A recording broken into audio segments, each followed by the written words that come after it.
people were like, why would anyone like want to listen to video game music? And I put out the very first soundtrack album for a video game worldwide on Capitol Records, major label, distributed worldwide. Tommy Tallarico, Virgin Games Greatest Hits, Volume 1. And the very first video game soundtrack ever was called Tommy Tallarico's Greatest Hits, Volume 1. It was the very first commercially released worldwide with a major label, Capitol Records. It was so old because it came out in 94, I think was the official launch date. I was the first person to ever put out a video game soundtrack album worldwide. Capitol Records, 1993, Virgin Games Greatest Hits, Tommy Tallarico, Volume 1. And everybody thought I was crazy. They said, who the hell would want to listen to video game music? And now it's norm. I put out the very first worldwide video game soundtrack album on Capitol Records. No one had ever put out video game music before like that.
I was the very first video game composer to ever release a video game soundtrack album to the world. It was on Capitol Records.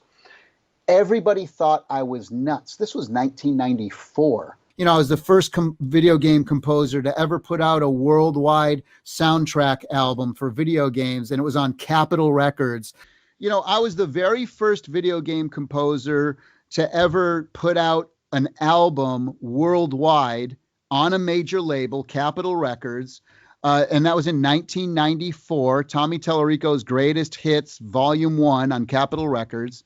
I was the very first video game composer to ever come out with an album worldwide of video game music. First guy ever, 1994, Tommy Tallarico, Virgin Game Greatest Hits, Volume 1. You can look it up. Capitol Records, released worldwide. It was the first time that video game music had ever been done. And so to put out video game music was unheard of. And everyone told me I was stupid and I was crazy.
And so to put out video game music was unheard of. No one had ever put out video game music before like that.